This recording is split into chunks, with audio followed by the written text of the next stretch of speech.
BJP ने राज्यसभा के लिए 9 प्रत्याशियों के नामों का ऐलान किया। गुजरात में 2, बिहार में 1, महाराष्ट्र में 1, असम में 1, झारखंड में 1, मणिपुर में 1, मध्य प्रदेश में 1, राजस्थान की 1 सीट पर अपने उम्मीदवारों की घोषणा की।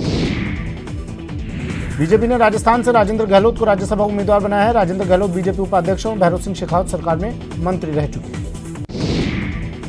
13 मार्च को राजेंद्र गहलोत नामांकन दाखिल करेंगे। विधानसभा में 106 नंबर कक्ष में नामांकन दाखिल होगा। ज्योतिरादित्य सिंधिया ने बीजेपी का दामन थाम लिया है। बीजेपी अध्यक्ष जेपी नड्डा की मौजूदगी में ज्योतिरादित्य सिंधिया ने पार्टी मुख्यालय में पार्टी की सदस्यता ली। बीजेपी मुख्यालय में सिंधिया प्रेस कॉन्फ्रेंस का बीजेपी में शामिल होने की जानकारी दी। इस दौरान उन्होंने पार्टी में शामिल करने के लिए पीएम मोदी और अमित शाह का शुक्रिया अदा किया। बीजेपी में शामिल हुए ज्योतिरादित्य सिंधिया ने कहा कि आज मन व्यथित और दुखी है। जो कांग्रेस पार्टी पहले थी वो आज नहीं रही। साथ ही उन्होंने कहा कि मध्य प्रदेश में कांग्रेस सरकार ने वादे पूरे नहीं किए। कांग्रेस में रहकर जनसेवा नहीं की जा सकती।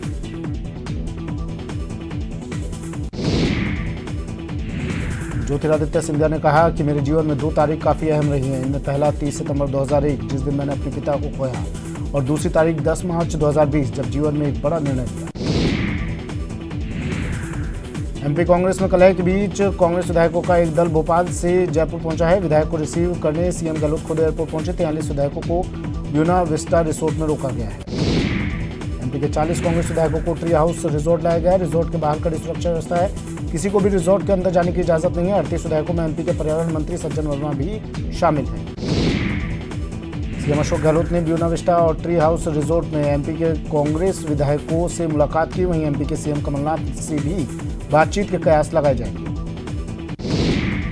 विधायकों को रिसीव करने एयरपोर्ट पहुंचे सीएम गहलोत ने ज्योतिरादित्य पर निशाना साधा। उन्होंने कहा कि सिंधिया अवसरवादी लोग हैं, ऐसे लोगों को तो पहले ही चले जाना चाहिए था। साथ ही गहलोत ने कहा कि बीजेपी पैसे के दम पर हॉर्स ट्रेडिंग कर रही है।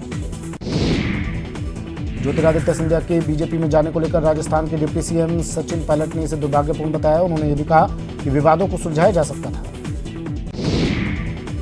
कांग्रेस नेता राहुल गांधी से बुधवार को ज्योतिरादित्य सिंधिया के कांग्रेस छोड़ने पर सवाल पूछा गया, लेकिन उन्होंने इस सवाल पर पूरी तरह से चुप्पी साधे रखी। सिंधिया के बीजेपी में शामिल होने पर राहुल गांधी ने पुरानी तस्वीर रिट्वीट की। उन्होंने कांग्रेस की सरकार बनने के बाद की फोटो ट्वीट की, जिसमें उन्होंने लिखा कि किसका टूटा सब्र किसका आया समय। ज्योतिरादित्य सिंधिया के बीजेपी में शामिल होने के बाद शिवराज सिंह चौहान की प्रेस कॉन्फ्रेंस, कहा राजमाता सिंधिया का अतुलनीय योगदान था। ज्योतिरादित्य सिंधिया आज परिवार में आ गए। आज पूरा परिवार बीजेपी में आ गया है। सियासी बवंडर के बीच मुख्यमंत्री कमलनाथ ने बड़ा बयान दिया है। कमलनाथ ने कहा कि घबराने की बात नहीं है, हमारे पास बहुमत है। बीजेपी ने हमारे विधायकों को कैद किया है। एमपी में चल रहे सियासी घमासान पर यूडीएच मंत्री शांति धारीवाल ने कहा कि राजस्थान की सरकार को कोई आंच नहीं आने वाली। ज्योतिरादित्य सिंधिया के बीजेपी ज्वाइन करने पर राजस्व मंत्री हरीश चौधरी ने भी अपनी प्रतिक्रिया दी है। हरीश चौधरी ने कहा कि कांग्रेस पार्टी ने सिंधिया को क्या कुछ नहीं दिया, लेकिन उन्होंने पार्टी का भरोसा तोड़ दिया। बीकानेर पहुंचे ऊर्जा मंत्री वीडी कल्ला ने भी एमपी की सियासत पर दो टूक कहा। दल बदल को कोई लोकतंत्र में कोई अच्छा नहीं मानता। साथ ही उन्होंने कहा बीजेपी अगर राजस्थान में कुछ सोच रही है तो उसका सपना ही रहेगा। एमपी में चल रहे घटनाक्रम के बाद राजस्थान में भी निर्दलीय विधायक सक्रिय हो गए। सरकार को लेकर बयानों का दौर शुरू हो गया है। बीजेपी ने मंगलवार देर रात सभी 106 विधायकों को गुरुग्राम के मानेसर भेज दिया। आईटीसी ग्रैंड भारत होटल में विधायकों के साथ कैलाश विजयवर्गीय और शिवराज चौहान मौजूद हैं। हरियाणा के मानेसर के जिस रिजॉर्ट में भारतीय जनता पार्टी के विधायक रुके हुए हैं, वहां पर हरियाणा सीआईडी को तैनात किया गया है। ज्योतिरादित्य के बीजेपी में शामिल होने से वसुंधरा राजे भी खुश हैं। राजे ने अपनी खुशी जाहिर करते हुए ट्वीट किया है कि अगर राजमाता साहब हमारे बीच होती तो ज्योतिरादित्य के इस फैसले पर जरूर गर्व करती। विधानसभा में नेता प्रतिपक्ष गुलाब चंद कटारिया ने एमपी में कांग्रेस के बिखराव का कारण सीएए को बताया। साथ ही कटारिया ने महाराष्ट्र में भी गठबंधन टूटने की संभावना जताई। प्रदेश के 3 बड़े शहरों में 2-2 नगर निगम चुनावों के लिए लॉटरी प्रक्रिया पूरी हो गई। 2 नगर निगम में कुल 160 वार्डों के लिए लॉटरी निकाली गई। वहीं अब गलियों की सरकार चुनने के लिए हलचल तेज हो गई है। कोटा के दोनों नगर निगमों के लिए वार्ड लॉटरी प्रक्रिया टैगोर हॉल में संपन्न हुई। कोटा दक्षिण नगर निगम के 80 वार्ड और कोटा उत्तर नगर निगम के 70 वार्डों के लिए लॉटरी प्रक्रिया आयोजित हुई। उदयपुर में शराब की दुकानों के आवंटन के लिए आज लॉटरी प्रक्रिया आयोजित होगी। इस बार लॉटरी के लिए 3.25 लाख से ज्यादा आवेदन आए हैं। इस बार 6,665 अंग्रेजी शराब की दुकानों के लिए लॉटरी निकाली जाएगी। नगर निगम हेरिटेज और जयपुर ग्रेटर के आम चुनाव के लिए लॉटरी निकाली जाएगी। हेरिटेज के कुल 100 और 150 वार्डों के लिए लॉटरी निकाली जाएगी। जयपुर एयरपोर्ट एक बार फिर से फिसड्डी साबित हुआ। एसीआई के सर्वेक्षण में जयपुर एयरपोर्ट जगह नहीं बना पाया। 2016 में जयपुर एयरपोर्ट नंबर 1 था। हाड़ौती को चिकित्सा सेवाओं के लिए बड़ी सौगात मिली है। स्वास्थ्य सेवाओं के लिए करीब 70 करोड़ के विकास कार्य होंगे। कोटा के जेके लोन अस्पताल में 156 बेड का नया ब्लॉक बनाया जाएगा। जयपुर में औषधि नियंत्रण संगठन का नया भवन का शिलान्यास हुआ। चिकित्सा एवं स्वास्थ्य मंत्री डॉक्टर रघु शर्मा ने इसका शिलान्यास किया। स्वास्थ्य भवन परिसर में शिलान्यास किया गया। एमपी में उठे सियासी संकट पर चूरू महिला कांग्रेस की प्रदेश अध्यक्ष रेहाना रियाज ने बीजेपी पर जमकर हमला बोला और सिंधिया को भी निशाने पर लिया। प्रदेश भर में माध्यमिक शिक्षा बोर्ड के स्कूलों में आज से 10वीं की परीक्षाएं शुरू हो गई हैं। पहले दिन अंग्रेजी का पेपर आयोजित किया गया है। राजस्थान विधानसभा में बजट सत्र जारी, जहां आज पर्यटन और सहकारिता के अनुदान मांगे बहस के बाद पारित होंगी, वहीं शेष मांगों को लेकर बहस जारी रहेगी। दुनिया भर के 100 से ज्यादा देशों में पैर पसार चुके कोरोना वायरस से लोग दहशत में हैं। भारत में कोरोना वायरस की चपेट में 61 लोग आ चुके हैं। कोरोना के प्रभाव के बीच केरल में 31 मार्च तक सभी सिनेमाघरों को बंद करने का फैसला किया गया है। केरल में अब तक कोरोना वायरस के 9 केस सामने आ चुके हैं। राजस्थान में कोरोना पैर पसार रहा है। यहाँ जयपुर में कोरोना के 2 मामले सामने आए हैं। कोटा में कोरोना के 4 संदिग्ध सामने आए हैं, जिससे इलाके में हड़कंप मच गया। चारों संदिग्ध एमबीएस अस्पताल में भर्ती हैं। चारों मरीजों के सैंपल जयपुर भिजवा दिए गए हैं। जयपुर में 85 साल के बुजुर्ग में कोरोना वायरस पॉजिटिव पाया गया है। बुजुर्ग 28 फरवरी को दुबई से जयपुर लौटा था। वहीं बुजुर्ग के कॉन्टैक्ट में आए करीब 235 लोगों को ट्रेस कर मॉनिटरिंग शुरू कर दी गई। WHO ने कोरोना को महामारी घोषित किया है। साथ ही कोरोना के तेजी से फैलने पर चिंता जताई है। भारतीयों के विदेश जाने पर सरकार की एडवाइजरी जरूरी ना हो तो विदेश न जाने की एडवाइजरी जारी की। कोरोना को लेकर एसीएस रोहित कुमार सिंह ने हालातों की समीक्षा ली। बता दें कि प्रदेश में अब तक 3 लोगों के सैंपल पॉजिटिव आ चुके हैं। कोरोना को लेकर भले ही दुनिया भर में दहशत हो, लेकिन प्रदेश में कोरोना से निपटने के लिए गहलोत सरकार पूरी तरह से तैयार है। कोरोना से निपटने के हर संभव प्रयास हो रहे हैं। कोरोना वायरस के खतरे को देखते हुए जयपुर में पहले से निर्धारित कई कार्यक्रमों को स्थगित करना पड़ा है। यूजीसी की गाइडलाइन जारी होने के बाद राजस्थान यूनिवर्सिटी ने भी अपने कई कार्यक्रमों को स्थगित कर दिया। डूंगरपुर में कोरोना वायरस को लेकर जिला कलेक्टर कानाराम ने बुधवार को स्वास्थ्य विभाग और निजी अस्पतालों की बैठक ली, जिसमें सीएमएचओ, समस्त ब्लॉक सीएमएचओ और निजी अस्पतालों के प्रतिनिधियों ने भाग लिया।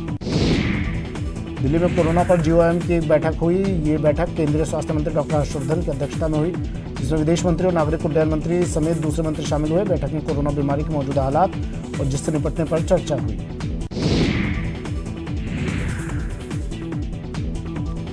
सिरोही जिले में झाड़ोली अंडरब्रिज के नीचे रेलवे पटरी पर एक महिला समेत 3 बच्चों की ट्रेन की चपेट में आने से दर्दनाक मौत हो गई। घटना के बाद पूरे इलाके में सनसनी फैल गई। घटना की सूचना मिलते ही मौके पर पहुंची पुलिस ने घटनास्थल का मुआयना कर जांच शुरू कर दी।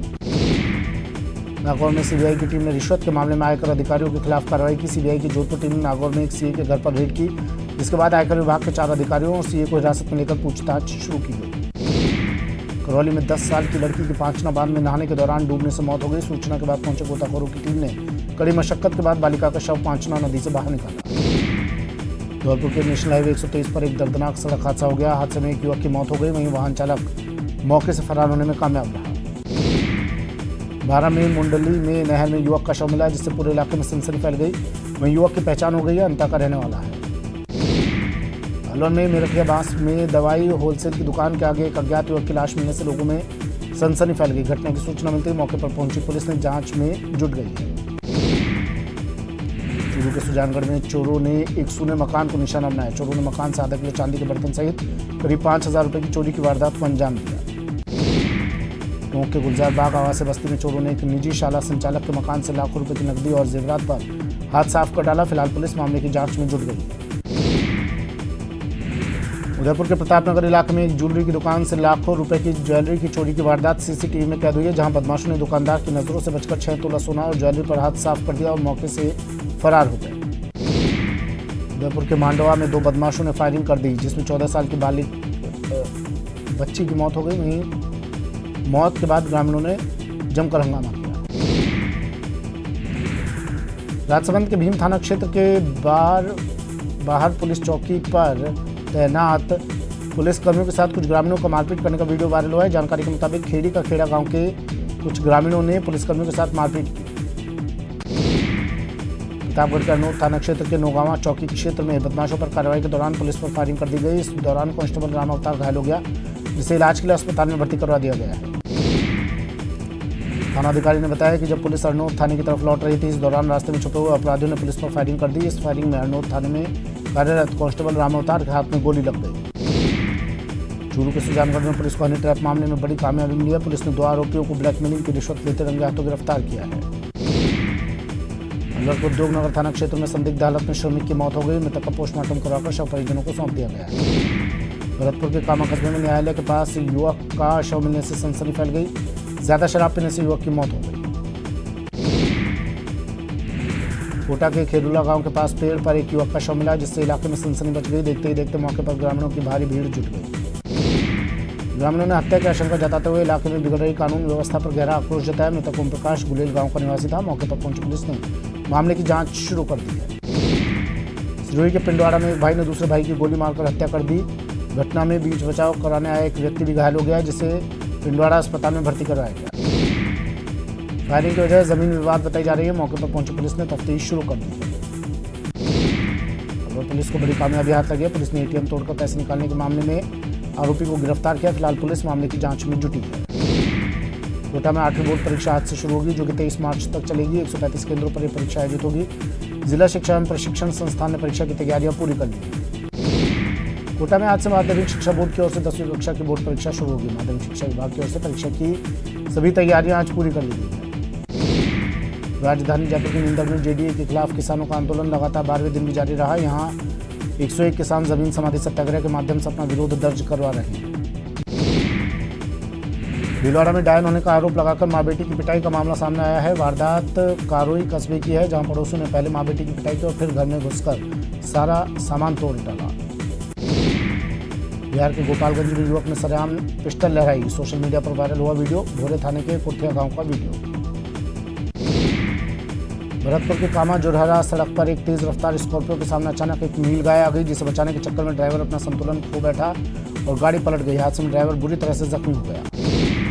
कोटा के सालेड़ा रोड पर 2 बाइकों के आमने सामने की भिड़ंत हो गई, जिसमें 4 लोग घायल हो गए। घायलों को अस्पताल में भर्ती करवाया गया। उदयपुर के मामले चित्तौड़गढ़ 4 लेन पर चलती कार में आग लग गई, जिसमें कार जलकर राख हो गई। आगजनी की वजह शॉर्ट सर्किट बताई जा रही है। बिहार के भागलपुर में बस और ट्रक में आमने सामने की टक्कर हो गई। हादसे में बस में सवार 2 यात्रियों की मौत हो गई, जबकि आधा दर्जन से अधिक यात्री घायल हो गए। भरतपुर में कुम्हेर तहसील के सिकरोरी गांव में होली की धमाल रही। 3 दिन से होली महोत्सव के तहत आयोजित हो रहे मेले के दौरान बरसाने की तर्ज पर लठमार होली का आयोजन किया गया। धौलपुर में बुधवार को पुलिस के जवानों ने पुलिस लाइन में एक दूसरे के साथ जमकर होली खेली। इस दौरान पुलिस कर्मियों ने एक दूसरे को होली की बधाई दी। सवाईमाधोपुर में होली का त्यौहार बड़ी शिद्दत के साथ मनाया गया। बुधवार को पुलिसकर्मियों ने जमकर धमाल मचाते हुए होली का आनंद उठाया। इस दौरान पुलिसकर्मी मस्ती में झूमते हुए नजर आए। अलवर में गुरुवार को पुलिसकर्मियों ने पुलिस थाने में जमकर होली खेली, डीजे पर डांस किया। इस दौरान पुलिसकर्मियों ने एक दूसरे के रंग गुलाल लगाकर होली की बधाई दी। उदयपुर में पुलिसकर्मियों ने जमकर होली खेली, वहीं डीजे की धुन पर पुलिस के अधिकारियों और जवानों ने जमकर डांस भी किया। जयपुर के रिजर्व पुलिस लाइन में भी पुलिसकर्मियों पर होली का रंग चढ़ा। पुलिस के अधिकारियों ने जमकर होली खेली। पुलिसकर्मियों ने एक दूसरे को गुलाल लगाकर होली की शुभकामनाएं दी। जयपुर में हाथियों के साथ खेली जाने वाली होली को बंद करा दिया गया। कोरोना के मद्देनजर वन विभाग ने कार्यक्रम को रद्द कर दिया। जयपुर में होली फेस्टिवल रद्द करने के बाद भी विदेशी पर्यटकों का ख्याल रखा गया। हवा महल, गोविंद जी समेत कई स्थानों पर विदेशियों के साथ ड्राई होली खेली गई। दौसा में डोलची होली की अनोखी परंपरा। शहीद बल्लू की याद में ग्रामीण डोलची होली खेलते हैं। होली में खुला खेल खेला जाता है। प्रतापगढ़ के सालमपुरा कुमाऊं समाज की ओर से ढूंढोत्सव का कार्यक्रम आयोजित हुआ। कार्यक्रम में नवजात बच्चों की ढूंढ उतारकर उनका सम्मान किया गया। प्रतापगढ़ में आदिवासियों ने अपनी परंपरा निभाते हुए गैर नृत्य का आयोजन किया। कार्यक्रम के दौरान आदिवासियों ने इष्ट देवों के दर्शन कर उनका आशीर्वाद दिया। बांसवाड़ा में भी हर्षोल्लास के साथ गैर नृत्य का आयोजन हुआ। भारत माता मंदिर मैदान में ढोल कुंडी की थाप गैर नृत्य खेला गया। जयपुर के जेके में द वुमेन्स फेस्टिवल समर्थ का आयोजन किया गया। इस दौरान प्रतिभागियों ने नेचुरल फाइबर पर पेंटिंग की कला सीखी। वहीं वर्कशॉप में देश भर से 30 से अधिक प्रतिभागियों ने हिस्सा लिया। करौली में भाई दूज के अवसर पर मेला मैदान पर आयोजित किया गया, जहां नाल दंगल में पहलवानों ने दमखम दिखाया, जिसे देखने के लिए लोगों की भीड़ उमड़ी। ओलावृष्टि से हुए नुकसान को लेकर अलवर के बहरोड विधायक बलजीत यादव ने बैठक बुलाई, जिसमें एसडीएम संतोष कुमार मीणा और तहसीलदार समेत पटवारियों ने शिरकत की। मरुधरा की पर्यटन नगरी माउंट आबू के मौसम का मिजाज फिर बदला। बदलते मौसम के चलते कोहरे ने कहर बरपाया, जिससे वाहन चालकों को काफी परेशानी हुई। कोटा के अभेड़ा बायोलॉजिकल पार्क को वन्यजीव विभाग ग्रीन बेल्ट के रूप में डेवलप कर रहा है। इसके तहत पार्क की 5 हेक्टेयर वन भूमि पर करीब 5000 पौधे रोपे जा रहे हैं। इसके लिए वन विभाग ने 2 ब्लॉक ए और बी बनाए हैं। भरतपुर के ग्रामीण क्षेत्रों में कुश्ती के दंगल शुरू हो गए हैं। जगह जगह पहलवान दमखम दिखा रहे हैं। डीक्याऊ और हलैना के मोलोनी गांव में आयोजित दंगल में पहलवानों ने दांव पेच दिखाकर दर्शकों को रोमांचित किया। कोटा के कैथून कस्बे में 40वां विभीषण मेला शुरू हो गया है, जहां हर साल की तरह यहां हिरण्यकश्यप का पुतला दहन किया गया। श्रीगंगानगर में भाजपा युवा मोर्चा की तरफ से सादुलशहर विधानसभा मुख्यालय पर 16 तारीख को गहलोत सरकार की जन विरोधी नीतियों के खिलाफ जन आक्रोश रैली निकाली जाएगी। इस रैली के माध्यम से कांग्रेस सरकार की नीतियों का विरोध किया जाएगा। भीलवाड़ा के कारोई कस्बे में 28 फीट ऊंची भगवान हनुमान प्रतिमा की प्राण प्रतिष्ठा हुई, जहां संकट मोचक हनुमान मंदिर के महंत बाबूगिरी को चादर उड़ाकर रस्म भी अदा की गई। भीलवाड़ा में नगर पालिका कर्मचारी फेडरेशन की कार्यकारिणी का शपथ ग्रहण समारोह आयोजित किया गया, जहां कार्यकारिणी के सदस्यों को शपथ दिलवाई गई। चूरू के कलेक्ट्रेट सभागार में नेशनल ग्रीन ट्रिब्यूनल की बैठक आयोजित हुई। बैठक में जिले के 10 नगर निकायों के अधिकारी भी मौजूद रहे। करौली में चतुर्वेदी समाज द्वारा स्थानीय बांके बिहारी मंदिर में फाग उत्सव का आयोजन किया गया। इस अवसर पर हारमोनियम और ढोलक की तान पर समाज बंधुओं ने जमकर धमाल मचाया। धौलपुर में भाई दूज के मौके पर जिला कारागार में जेल में बंद कैदियों को उनकी बहनों ने तिलक किया। इस दौरान जेल प्रशासन के पुख्ता इंतजाम रहे।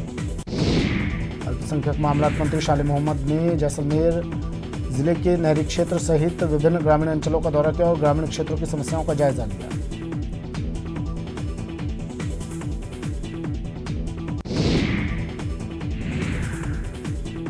हनुमानगढ़ में पाकिस्तानी जासूस होने के शक में कबूतर को पकड़ा गया है। अब हनुमानगढ़ पुलिस के गले की फांस बन गया है। पुलिसकर्मी कबूतर की जांच को लेकर उसकी सेवा में जुटे हैं।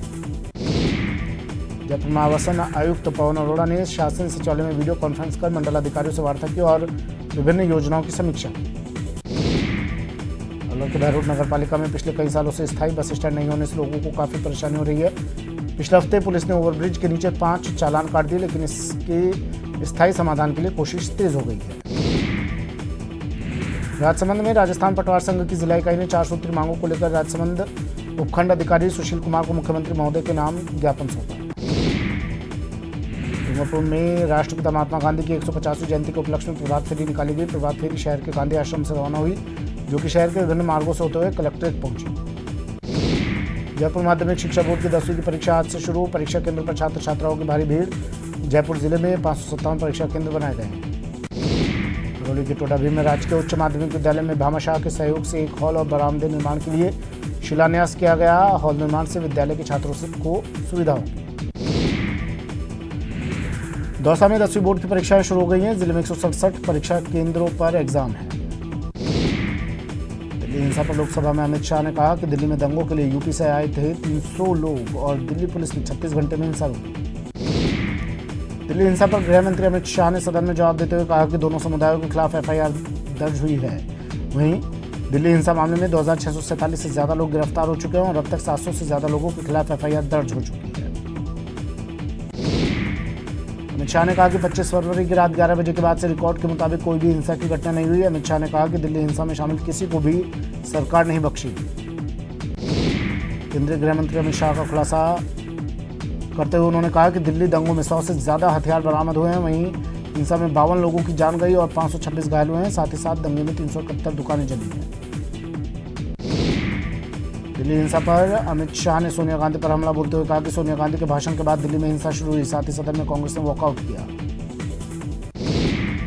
मुंबई की एक विशेष अदालत ने येस बैंक के संस्थापक राणा कपूर की हिरासत की अवधि बुधवार को 16 मार्च तक के लिए बढ़ा दी। इस बीच राणा कपूर ने ईडी को सफाई देते हुए कहा कि येस बैंक की वर्तमान हालत के लिए नया मैनेजमेंट जिम्मेदार है। आरजेडी नेता तेजस्वी यादव ने राज्यसभा उम्मीदवार के नाम पर चुप्पी साधी। उन्होंने कहा नॉमिनेशन होगा तो पता चल जाएगा। भारत और दक्षिण अफ्रीका के बीच 3 वनडे सीरीज का पहला ओडीआई मैच आज धर्मशाला में खेला जाएगा। दोनों टीमों के बीच दोपहर 1:30 बजे से मैच खेला जाएगा।